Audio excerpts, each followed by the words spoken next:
നമ്മൾ ഉണ്ടാക്കാൻ പോകുന്നത് ഗ്രീൻ പീസ് എഗ്ഗ് മസാലയാണ് കേട്ടോ. ആദ്യം തന്നെ നമ്മൾ ഗ്രീൻ പീസ് കുതിർത്ത് വെക്കണം. ഒരു 5-6 മണിക്കൂർ കുതിർത്ത് വെച്ചതിന് ശേഷം നമ്മൾ കുക്കറിൽ വേവിച്ചെടുക്കുക. ഒരു 4-5 വിസിൽ വരുത്തിയിട്ട് വേവിച്ചാൽ മതി. ഇതുപോലെ നമ്മൾ കുക്കറിലേക്ക് ഇട്ട് കൊടുക്കുക. ഇത് വേവിക്കുമ്പോൾ നമ്മൾ കുക്കറിലിട്ട് വേവിക്കുമ്പോൾ നമ്മൾ ഇതിലേക്ക് കുറച്ച് മഞ്ഞൾപ്പൊടി ചേർക്കുക. വളരെ കുറച്ച് മഞ്ഞൾപ്പൊടി ചേർക്കുക.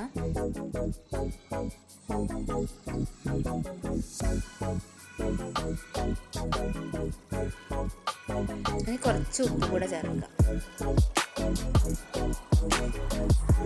കുറച്ച് മുളക് പൊടി, എരിവുള്ള മുളക് പൊടി കുറച്ച് ചേർത്താൽ മതി. ഗ്രീൻ പീസ് പലരും പല രീതിയിലാണ് ഉണ്ടാക്കുക. ഇനി ഇതിലേക്ക് ആവശ്യമായിട്ടുള്ള വെള്ളം കൂടെ ചേർത്ത് വെക്കുക. നമ്മൾ ആദ്യം തന്നെ ഇത് വേവിച്ചെടുത്ത് വെക്കുന്നതാണ് നല്ലത്. എന്നിട്ട് അതിന് ശേഷം നമ്മൾ ഇതിലേക്കുള്ള ഉള്ളി വഴറ്റിയിട്ടുണ്ട്. ഒരു 4-5 വിസിൽ വരുത്തിയിട്ട് നമ്മളിത് ഓഫാക്കി എന്നിട്ട് പ്രഷർ മുഴുവൻ പോയിട്ട് തുറന്നാൽ മതി. ഇനി ഇത് നമ്മൾ മാറ്റി വയ്ക്കാം. ഇനി ഫ്രൈ പാൻ അടുപ്പത്ത് വയ്ക്കാം. ഇനി അതിലേക്ക് വെളിച്ചെണ്ണ ഒഴിച്ച് കൊടുക്കുക. ഞാൻ ഇവിടെ വെളിച്ചെണ്ണയാണ് എടുത്തത്. ഓയിലും ഉണ്ടാക്കാം. ഇനി അതിലേക്ക് വെളുത്തുള്ളി, 2 വെളുത്തുള്ളി ചെറുതായിട്ട് അരിഞ്ഞത്, പൊടിയായിട്ട് അരിഞ്ഞത് ചേർത്ത് കൊടുക്കുക. ഒരു ചെറിയൊരു കഷ്ണം കറുവപ്പട്ട. അതൊരു പ്രത്യേക ഒരു ടേസ്റ്റ് കിട്ടും കറുവപ്പട്ട ചേർക്കുമ്പോൾ.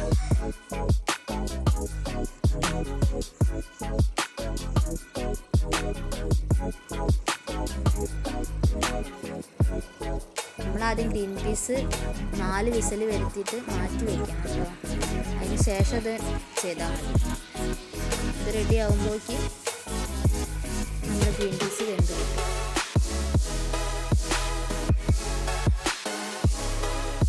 ഇനി അതിലേക്ക് ഒരു പച്ചമുളക് ചെറുതാക്കി അരിഞ്ഞ് ചേർത്ത്.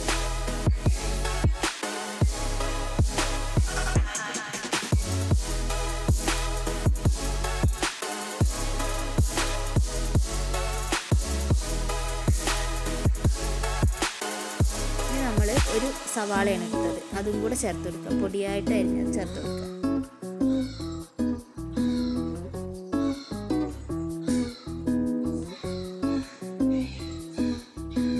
നല്ല രീതിയിലൊന്ന് മിക്സ് ചെയ്ത് കൊടുക്കുക.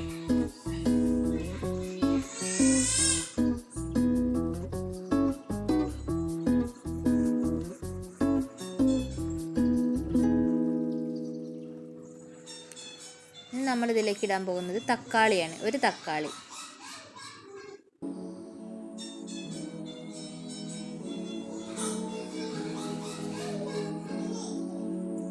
അതും കൂടെ ചേർത്തിട്ടൊന്ന് ഇളക്കി കൊടുക്കുക. ഇത് മീഡിയം ഫ്ലെയിമിൽ വെച്ചിട്ട് ചെയ്താൽ മതി കേട്ടോ.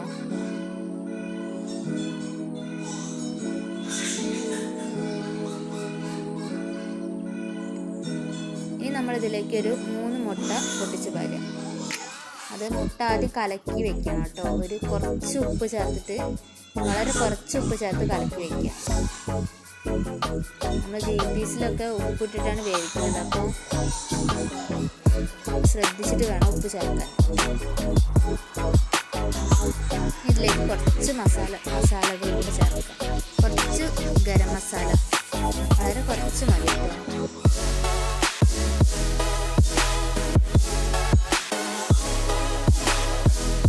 കുരുമുളക് പൊടി ചേർക്കുക.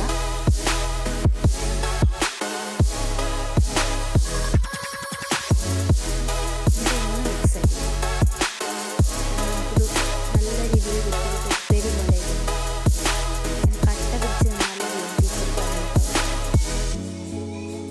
ടേസ്റ്റും കുറയും കട്ട പിടിച്ച് നിൽക്കുമ്പോൾ.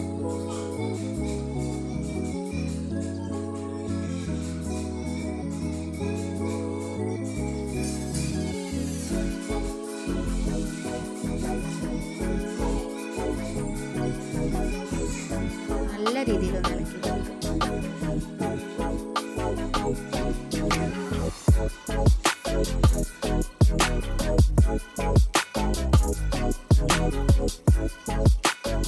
അതുപോലെ ഇങ്ങനെ വിട്ട്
മിക്സ് ചെയ്ത് കൊടുക്കുക.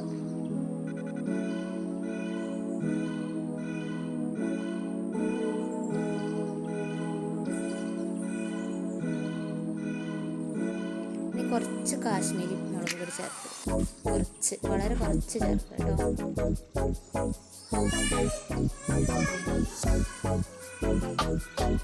ഒന്ന് അടച്ചു വയ്ക്കുക, അധികം നേരം വെക്കേണ്ട, ഒരു 2 മിനിറ്റ് അടച്ചു വയ്ക്കുക.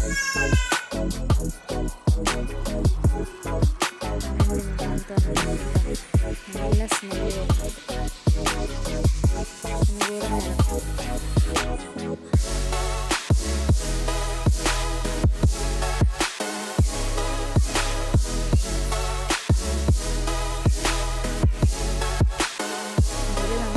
ഉപ്പ് ചേർത്തിട്ടില്ല കേട്ടോ.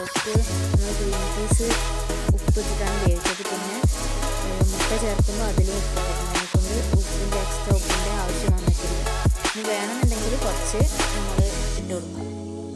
ഇനി കുറച്ച് മല്ലിയിലയും കറിവേപ്പിലയും കൂടെ ഇട്ട് കൊടുക്കുക. നമ്മുടെ ഗ്രീൻ പീസ് ഇവിടെ റെഡി ആയിട്ടുണ്ട്.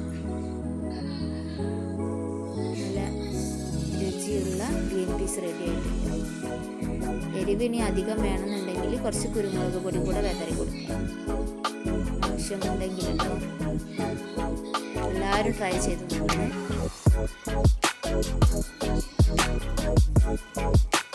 അപ്പോൾ ഇനി